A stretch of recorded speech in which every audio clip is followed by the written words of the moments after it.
So in Chapter 11, we're going to look at a slightly different type of hypothesis test. It's going to be very similar to the stuff that we've been doing, but it's actually going to be a slightly more realistic scenario. So in this section, we're going to be looking at a hypothesis test for the difference of means, so a difference between two different means. The idea that makes this a little bit more realistic is if you think back to, if you watched the previous video, we did an example about satisfaction of Toyota owners, basically whether they would recommend Toyota to a friend. And there was an arbitrary number. We said that Toyota wanted to use the results of this survey that they had done to try to make an argument that more than 65% of Toyota owners would recommend Toyota to a friend. And the question that I have for you is, why 65%? Where did that number come from? The idea is it was totally arbitrary. Why not just say 2/3 of Toyota owners? Make it 66, 0.6 repeating percent. Or why not just say 60% or some other number? Why did they pick 65? What's special about that number? And the answer is there is nothing special about that number. It was just an arbitrary decision. In this case, the number that we're going to be trying to test is going to be not an arbitrary number, but it's going to come from some actual experiment. We'll have two numbers to compare, basically. And so we won't have to run into the issue of making up an arbitrary number to compare something to. So oftentimes, this is used when people are actually running a real experiment. So these are often used, this type here. These are often used in experiments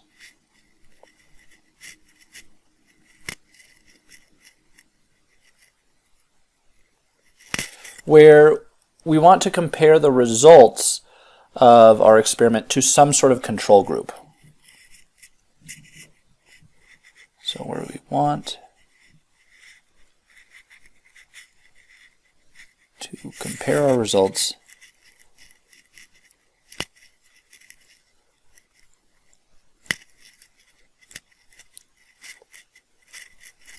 to a control group.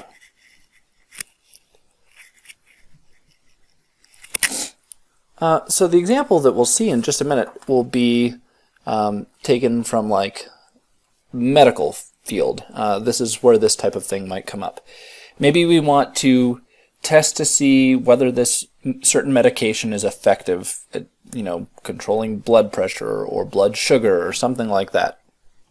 And so we'll administer the actual drug to some participants and a placebo, so some sort of sugar pill, something that they think they're taking a medicine, but there's actually no medicine in it, to a control group, and we'll compare the results. And we'll look at what is the average drop in, say we're doing blood pressure medication. What's the average drop in blood pressure from somebody that takes the medication compared to somebody that takes the placebo? And we can use that to decide whether or not the actual medication is effective at reducing blood pressure. So that's the example that we're going to do in a little bit. To do something like this, we need a little bit of notation, but it's ultimately going to follow the same 6-step procedure that we've talked about before. So our notation is as follows. Before we were trying to make a decision or asking a question about one single mean, mu, but now we need to have, excuse me, we need to have two of them. So I'm going to label them mu1 and mu2. We have two different means. These are the population means.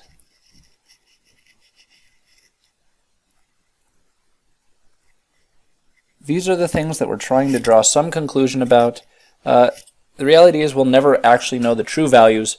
All that we'll know are going to be x bar 1 and x bar 2, the two sample means. So we'll use these two sample means in hopes of drawing some conclusion about the two population means. We will also have two standard deviations, S1 and S2, and notice both of these are sample standard deviations because we're dealing with sample standard deviations with S's. that means that this problem is going to involve using a t-distribution rather than a normal distribution. So just remember, S and T always go together. Every other type of hypothesis test will use a normal distribution. But if you're dealing with S, you're also going to be dealing with T. Okay, so sample standard deviations. And we also have potentially two different sample sizes. Our two groups don't have to have the same number of participants. So the number of people that take the placebo versus the number of people that take the actual medication, they can be different numbers. So we're going to have two different sample sizes. So here's all of the new notation that we're going to have. The conditions that we're going to need to meet for this to run, they're similar to the ones that we've talked about in the past few scenarios. We need simple random samples. So if we don't take good samples and get good data, then the results are going to be worthless regardless. So simple random samples.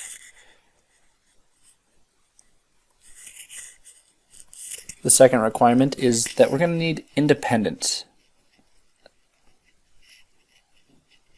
of our two samples and of the two experiments. So basically, what I mean by this is the result of the people that take the medication shouldn't affect the result of the people that take the placebo. There shouldn't be any sort of cross-contamination, so to speak. There should be no interdependence between the two groups where the result of one affects the result of the others. And lastly, these two simple random samples that we've taken for our two different groups that we're going to be looking at both need to be large. So both samples need to be large.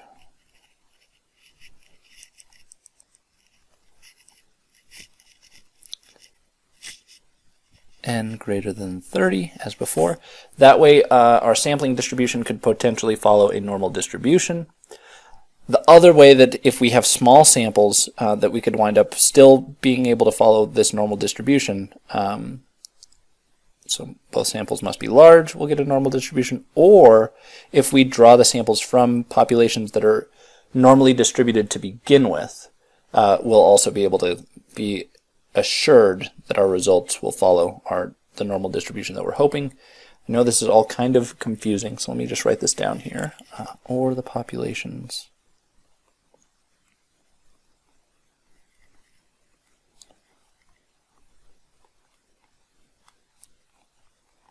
must be normally distributed.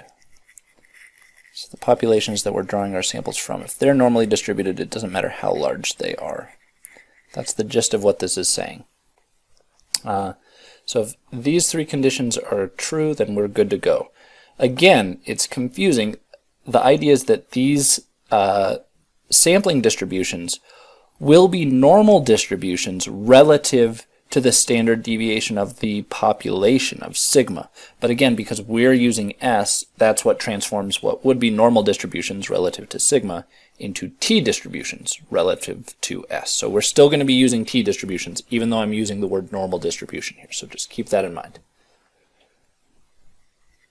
Okay, our procedure is the exact same procedure that we've gotten used to, same 6 steps, and we're going to start going through these slightly more quickly because they're really the same 6 steps. Hopefully you're starting to get used to them, and I'll highlight where the differences occur. So the first step is to state the null and alternate hypothesis.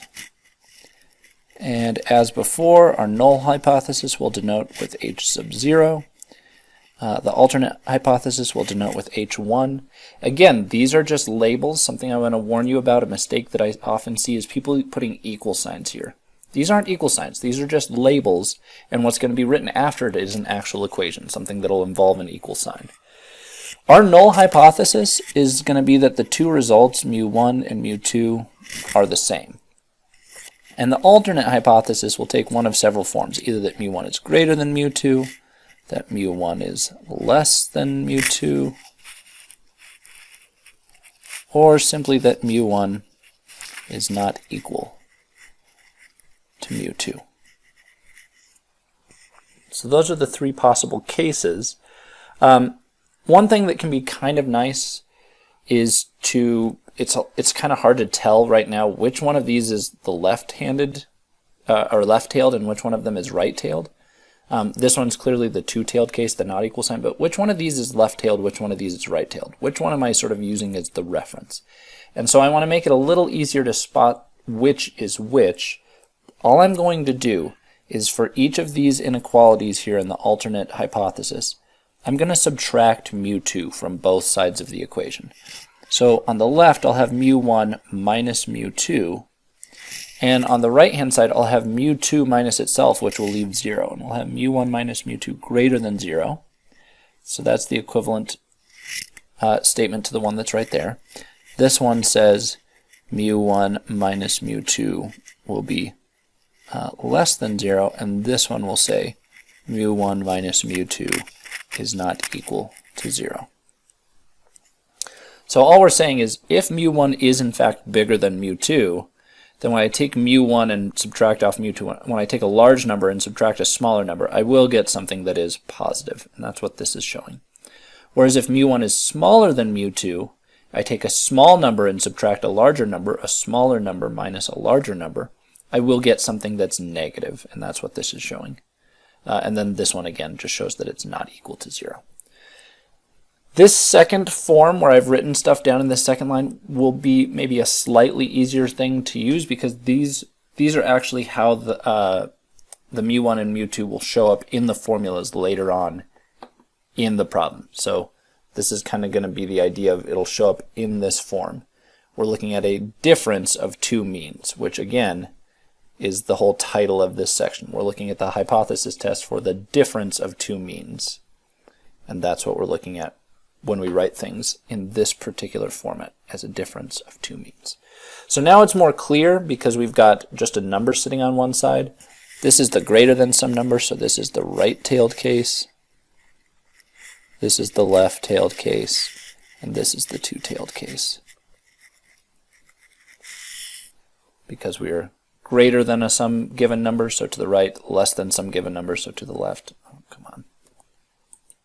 It's okay. And that's what we're looking at now. Okay, so this step is slightly different. We have stated our null and alternate hypothesis. Time for step 2. Step 2 is still defining what we're going to consider weird. And we have two different ways to do that, as in all of these different examples. If we're doing the p-value method versus the critical value method, we just need to specify the significance level if we're doing the p-value method, which is alpha, it's given in the problem. And if we're doing the critical value method, we need to find the critical value. And again, the critical value here is a t-score. It takes the form of either t sub alpha, negative t sub alpha, or plus or minus t sub alpha over 2, depending on whether we're dealing with the right-tailed, left-tailed, or two-tailed case. And it will depend, because we're using a t-score, it will depend not only on the value of alpha, so for the given alpha, and the given degrees of freedom,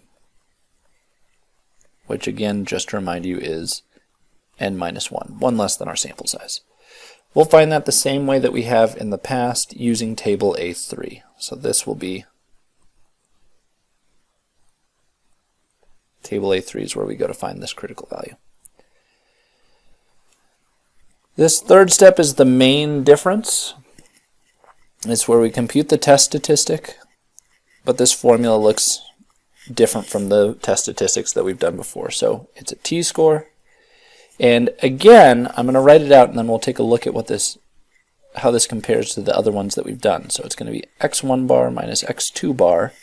From that, I'm going to put that in parentheses, subtract from that the difference in the means, mu1 minus mu2. And then I'm going to take the whole thing and I'm going to divide it by the standard error, which in this case needs to combine both pieces of data. So it's going to be s1 squared over n1 plus s2 squared over n2 the whole thing square rooted. So it still has the same three pieces. These are our two sample means. So this is going to have to do with the evidence from our experiment. This has to do with the null hypothesis. And notice our null hypothesis, if I get this all on the same page, our null hypothesis is that mu1 is equal to mu2. So if I were to rewrite this in the same way that we rewrote all these alternate hypotheses down here, I would write this as mu1 minus mu2 equals 0. So two ways to say the same thing, right? I can either tell you that the two means are the same, that the first one is equal to the second one, or I could tell you that the difference between them is 0. There is no difference between them. That's the same as saying they're the same thing. So two different ways to phrase it. What this tells me, though, is that mu1 minus mu2, which is what I've got right here, it's presumed to be 0. So this whole part, the book doesn't even bother to write. It just assumes that that's 0 and it leaves this out. But I'm writing it so we see the same three pieces. It's always the evidence minus the null hypothesis, all of that over this thing here, which is our standard error. So this is the standard error. So it's the same three components that go into our test statistic. So I just want to write that all out for you. Again, these formulas get increasingly complicated. This is one of the pieces that when we do one of these problems on the calculator, it'll spit out this number for us. So we don't necessarily have to try to plug in manually into our calculator all these individual numbers. So we'll take a look at that in a minute. The rest of the problem is pretty much identical to what we've been doing. In step 4, if we're doing the critical value method, we can skip this step because I already have my two t-scores to compare. I have my test statistic. I have my test statistic that we computed in step 3. I have my critical value from step 2. I have the two t-scores that I can compare, so I don't need to do this step. But if we're doing the p-value method, I only have one of the two areas. I have the significance level, again from step 2, alpha. That's one of the areas, and I need to compare it to the area associated with this test statistic, the area associated with our actual evidence. And that's the p-value. So we need to find the p-value, which is, again, area to the extreme of the test statistic.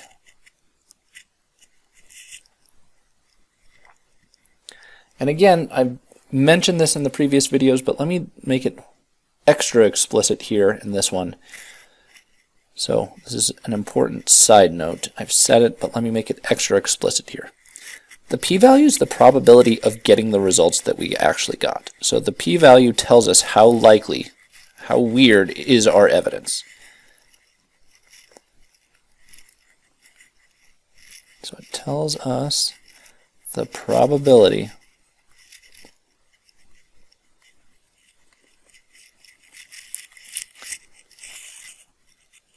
of getting the results that we actually got.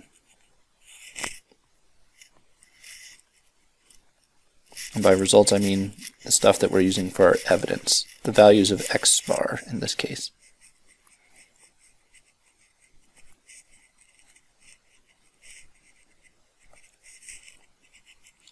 By chance. So it tells us the probability that this happened by chance under the assumption that the null hypothesis is true.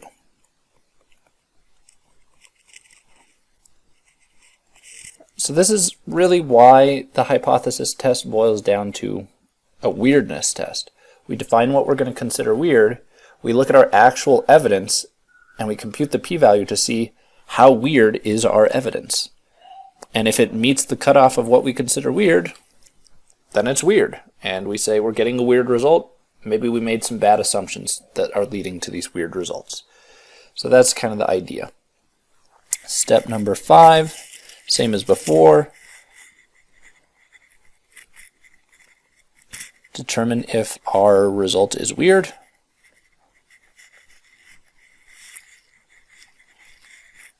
Come on, Ben.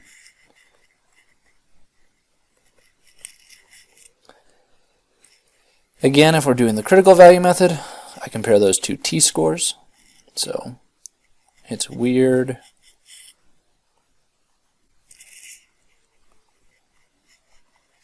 if the test statistic t is more extreme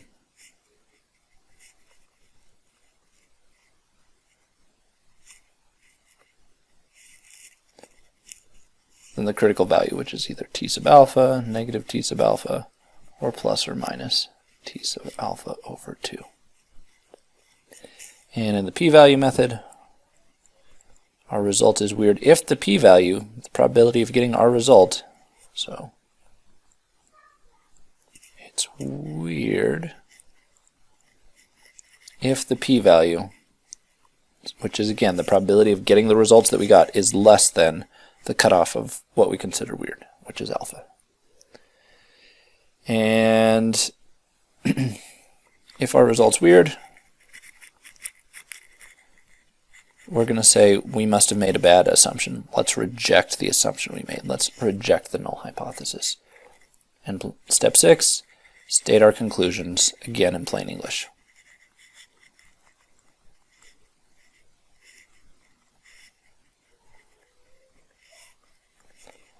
Okay. So here are our steps all in one place. It's the same 6 steps that we've been doing. The major differences are we kind of had to set up the null and alternate hypothesis a little bit differently now, but they're actually easier to determine in this case than they are in the problems from chapter 9. So again, this is the first section from chapter 11. These, I think, are easier to determine. Setting up this null and alternate hypothesis are easier now because we aren't comparing stuff to some magic arbitrary number. We have an actual 2 sets of numbers to compare. And this is the other main difference. We have a new formula for the test statistics. So really, these are the only differences. This we've done before, this we've done before, this we've done before, this we've done before. The rest is the same. So let's do an example.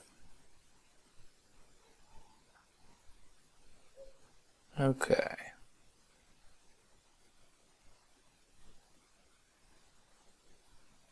So here is my example.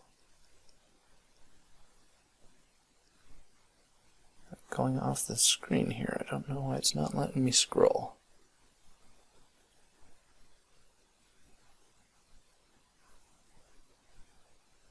Okay.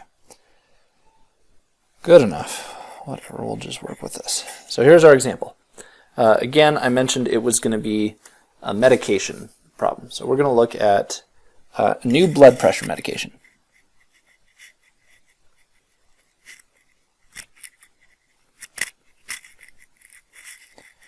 So we want to test a new blood pressure medication.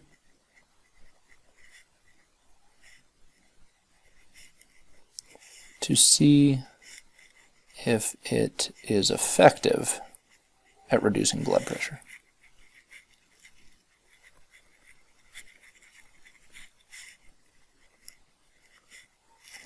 And there's 2 types of blood pressure. There's diastolic and systolic. Those of you that are going into some medical related field probably know more about it than I do. So let's just pick one of them. Let's say that in this case we're trying to reduce systolic pressure. So systolic blood pressure.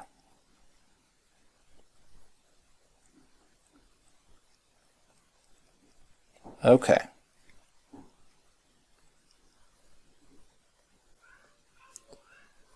So our participants in this study, we're going to have 2 different groups of people to test this blood pressure medication.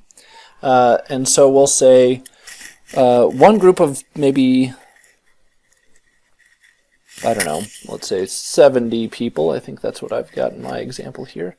So one group of 70 randomly selected participants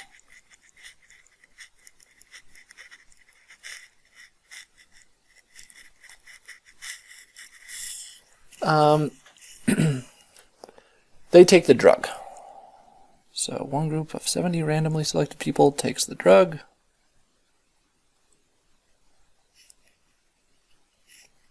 comma, while 85 randomly selected people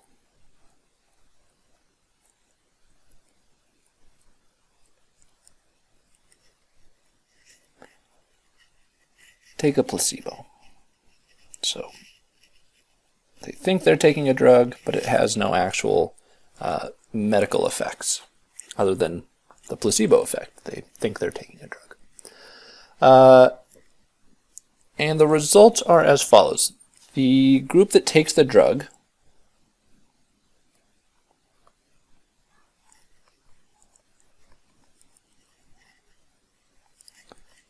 sees a drop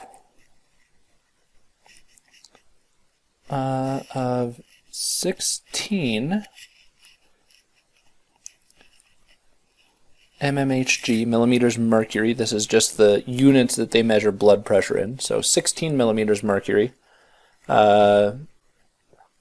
with a standard deviation of, let's say, I'm trying to get my numbers here, 11, standard deviation of 11 millimeters mercury, while the group taking the placebo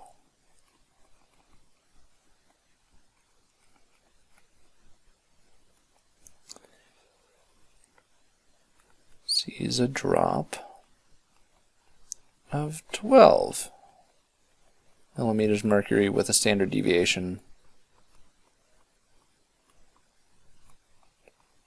of 6.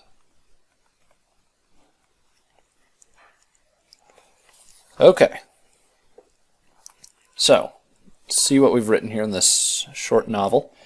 We're testing a new blood pressure medication to see if it's effective at reducing systolic blood pressure. There's two groups of people. So one group of 70 randomly selected people takes the drug, 85 randomly selected people take the placebo. The group that takes the drug sees a drop in their blood pressure of 16 millimeters mercury with a standard deviation of 11. And the group taking the placebo sees a drop of 12 millimeters mercury with a standard deviation of 6. We want to know, is the drug effective at reducing blood pressure? Is the drug helping, essentially? So, does the drug help reduce blood pressure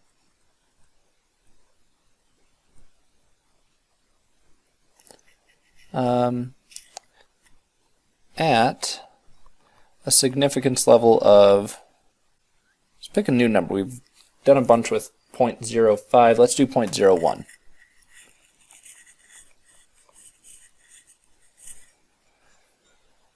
Okay, so there is our question. We want to know whether this drop that we see, that looking at the results, the people that took the drug saw a bigger drop in their blood pressure than the people that didn't take the drug. Is that a fluke? Is that random luck? What we're going to do is test to see how likely that difference is to just be by chance. Maybe it is a fluke. Maybe we just got lucky in the way that we selected people and just happened to find a group where the people that took the drug saw a larger drop, just totally by chance. Their placebo effect was bigger. So if it turns out that that's really unlikely to have happened by chance, if it's really unlikely to have been a fluke, then we'll say, okay, we don't think it was a fluke. We think it was because the blood pressure medication actually helps. But if we see that there's a good possibility that it was a fluke, then we'll say we don't have strong enough evidence to show that this medication is effective. It could have totally been a fluke, the results that we're getting. That is the whole idea of this hypothesis test. So let's go down and actually go through the steps. So step number 1 in our procedure, we've got, again, going through our conditions.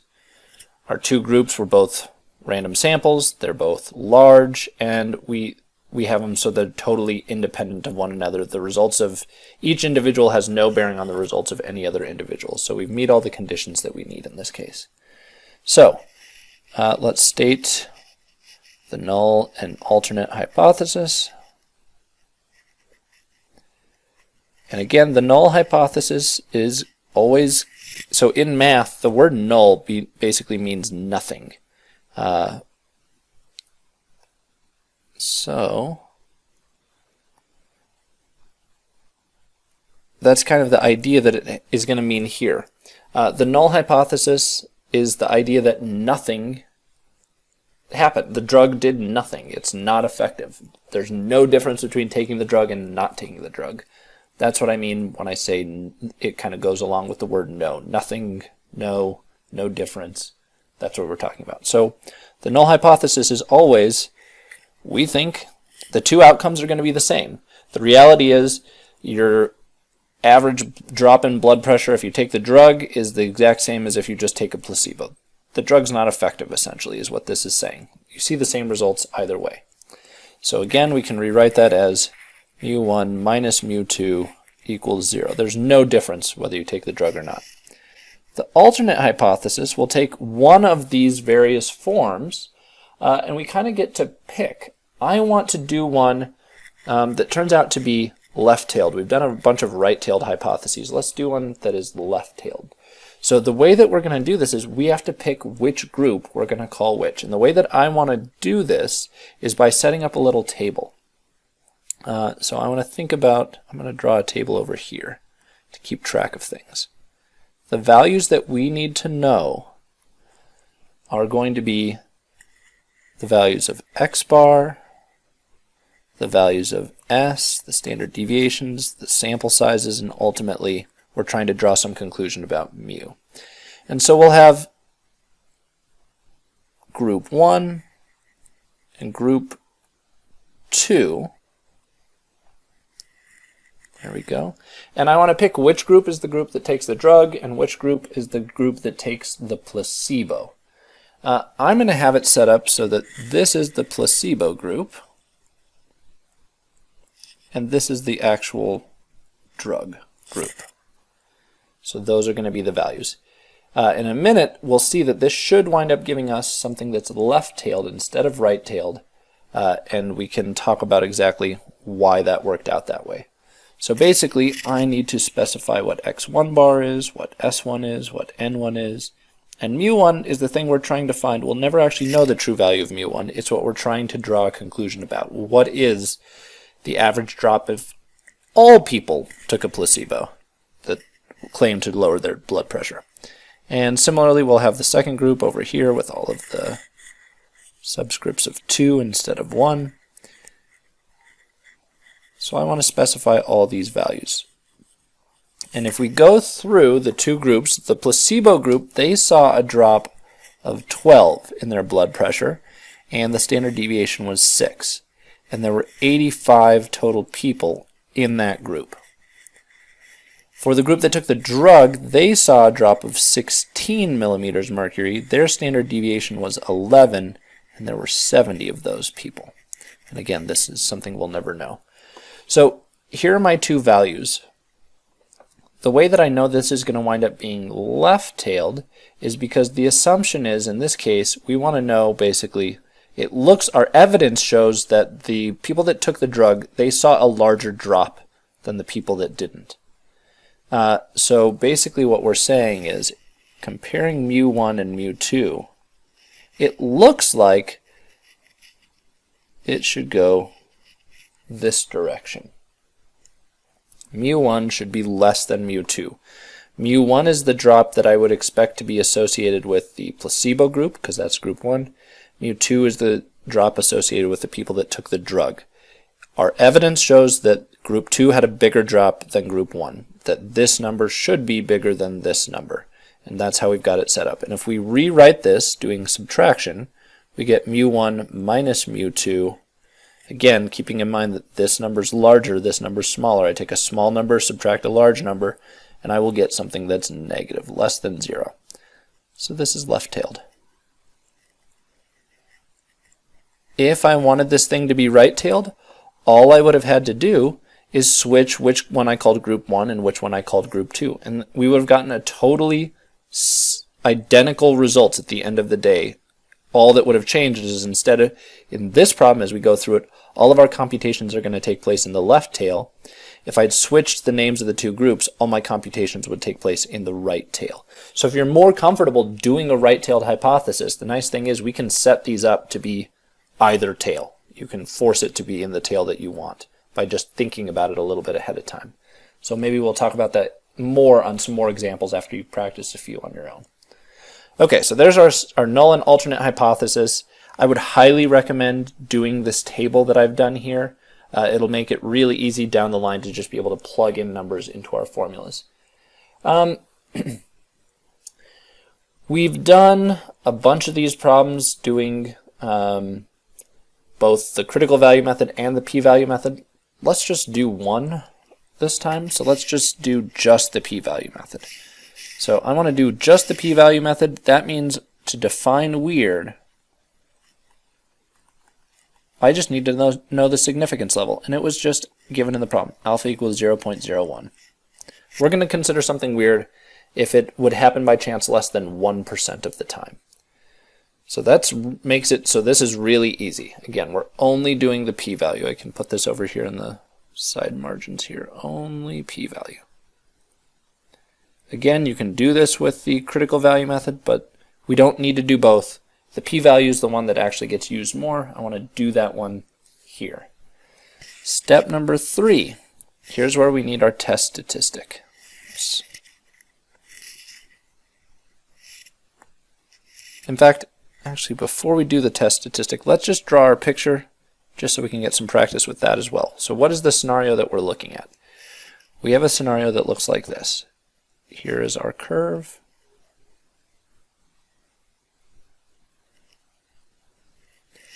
It is the curve of all the possible differences between x1 and x2 bars. We are assuming that the average difference, according to our null hypothesis, is that we've got mu1 minus mu2 equals 0, sitting here in the middle. 0 is the middle. We've defined weird to be, in this case, the most extreme 1%. We know that the side that we're interested in is the left tail based on the way that we've set stuff up. So the region that we're going to consider weird is this little tiny region right here. So this is our weird region, the most extreme 1% of the area. So if I kind of chop this up into two pieces, here's our not weird side, and here's our weird side. And we want to find out where our result falls. If it falls in here, it'll be considered weird. If it falls over here, it's not weird. So let's see where it actually falls. So step number 3. Here's where we find that test statistic. So we wrote the formula earlier. Our test statistic is x1 bar minus x2 bar minus the difference between the mu's, so mu1 minus mu2. We already have assumed that that's going to be 0 according to our null hypothesis, and we're dividing by the square root of s1 squared over n1 plus s2 squared over n2. So that's what it looks like. If we plug in our actual numbers, it's kind of nice. Let me zoom out just enough to see our table. We can plug in now all of these numbers directly from the table. They're all written down. We've already decided what each one is. So if we were careful when we made our table, can just be kind of mindlessly plugged into the formula now. So my x1 and my x2, I'm going to get 12 minus 16 on top, again, minus 0. And in the denominator, we've got S1 was 6, so I'm going to have 6 squared over 85, plus the other one was 11, 11 squared over 70. And plugging this in to our calculator, I get about negative 2.727-ish. If I do it to 3 decimals. It makes sense. It should be negative. This number we get up here should be negative. It's a smaller number minus a larger number. We get -4 on top. This number down here has to be positive. We're taking a square root of a big squared bunch of squared numbers that are all positive. The overall result should be negative, which makes sense. If 0 is in the middle, the negative number should be over on the left.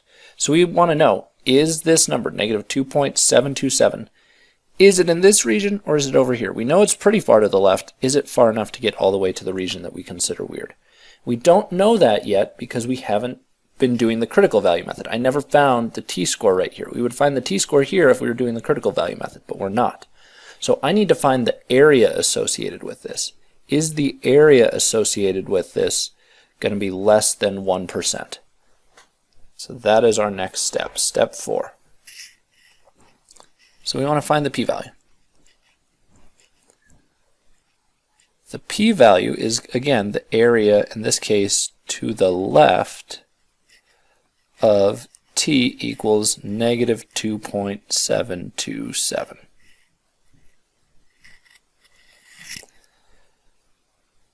So I'm going to go look at table A3. Let me insert it real quickly here. Oops.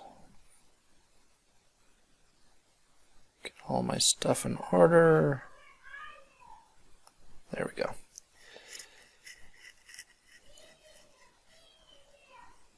So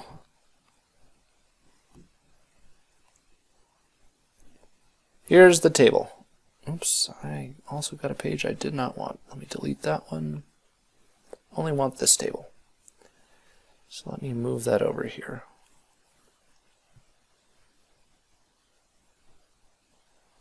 And move everything around. Okay. Whew. Okay, so I want to use this table. The first thing that we need to do, going back to our problem, is to figure out what our degrees of freedom was. And this is going to be a little bit tricky, because I need to figure out the area. I want to use this table. I need to know which row to use. So note, our degrees of freedom, we normally take n and subtract 1. But in this case, there's two different n's. There's n1 and n2. So which do we use? We don't have an n. We need to use the more conservative one. So again, we're always going to play conservative. I'm going to use the smaller of whatever my two sample sizes was. So in this case, use the smaller n, which in our case is n2, which was 70. So I'm going to use 70. So for us, our degrees of freedom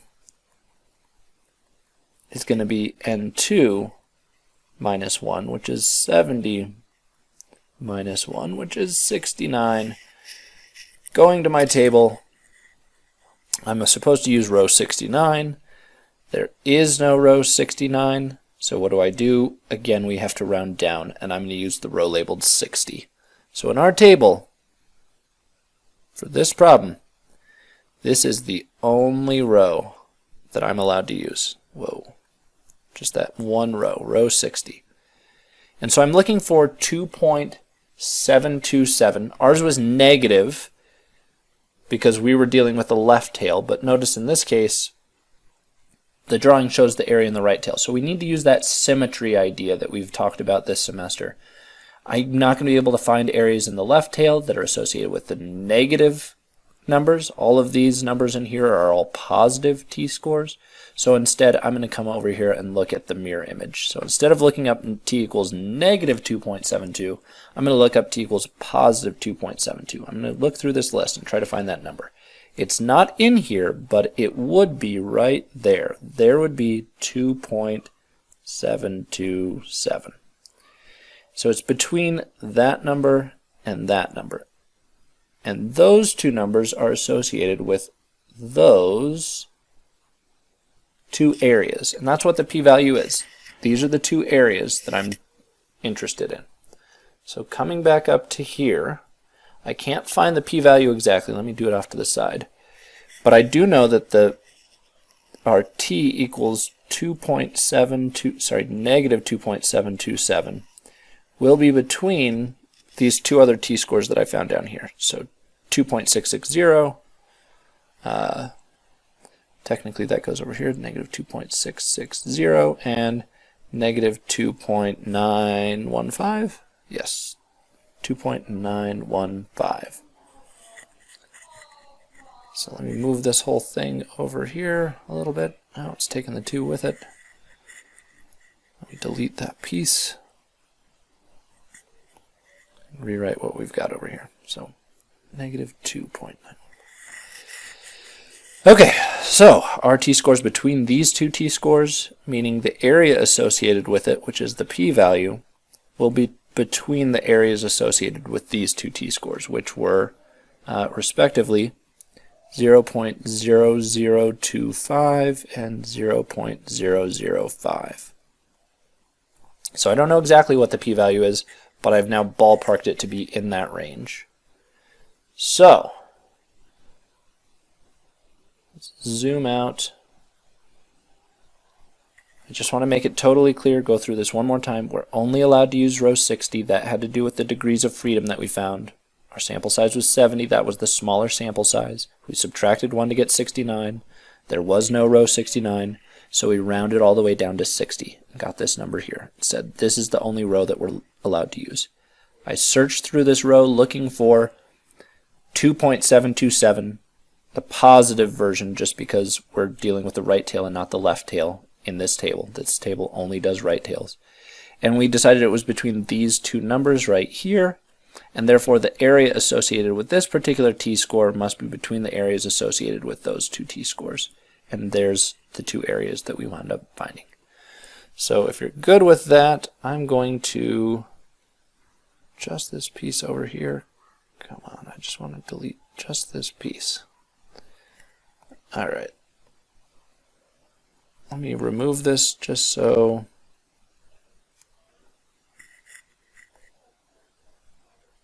nope. Oh, come on now. Let's delete that, then I can delete this whole thing. Okay. Yeesh. Okay, so we found our ballpark for our p-value. It's between those two numbers. What do we do now? We need to decide if our result is weird. So our result is weird. And it's weird because our p-value, which I don't know exactly, I know it's less than 0.005 according to this relationship right here. It's less than 0.005, which is definitely less than 0.01. Notice that there's one less zero in this term, which was our cutoff for what we would consider weird. So our result is weird. That means we are going to reject the null hypothesis. Coming back up to our picture, we found out that our result must have been somewhere in here because it had a smaller area associated with it. Our p-value wound up being less than 0.005. So something like that. Our result fell into that weird region. So we've said our result is weird. It's only weird under the assumption that the null hypothesis is true. So let's say maybe that was a bad assumption to make. Let's reject the null hypothesis. If we think the null hypothesis was wrong, what we will look at instead is our alternate hypothesis. We do, in fact, think that mu1 is less than mu2, that the blood pressure drop of people that took a placebo is less than the blood pressure drop of people that took the actual drug. So what does that tell us? If the placebo was less effective than the drug, the evidence strongly suggests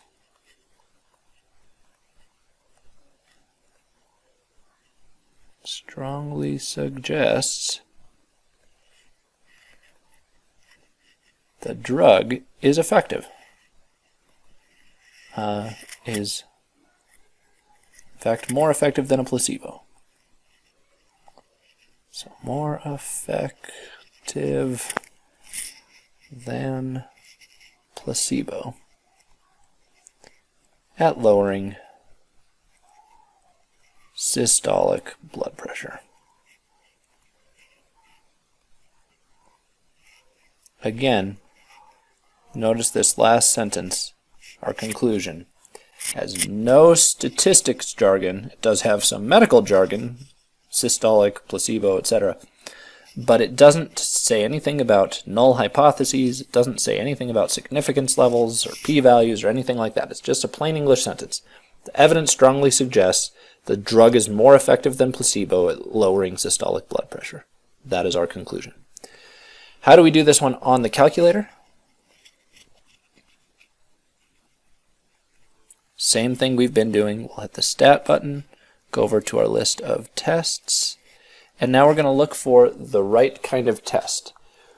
In this case, we are looking at two separate samples. We're using a t-distribution, and so if we go through all of the options here, the correct option to use should be a two-sample, so two-samp t test. That's what we're doing, a two-samp t-test. And when we do that two-samp t-test, it'll ask for all of the numbers that we initially put into that table. So it'll ask for x1 bar, sx1, n1, so it's asking for all of these. It'll ask for x2 bar, sx2, and n2. We actually write these as subscripts. Good enough. And then it'll ask for the form of the alternate hypothesis of which way mu1 is relative to mu2.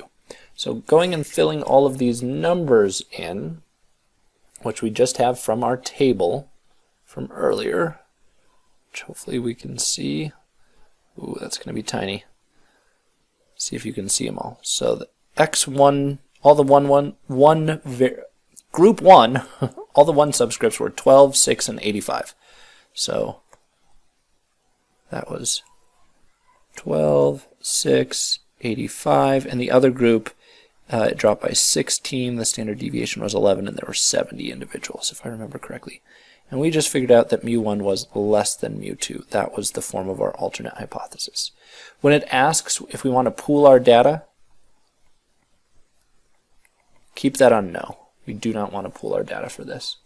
So enter all those numbers in, 12, 6, 85, 16, 11, and 70.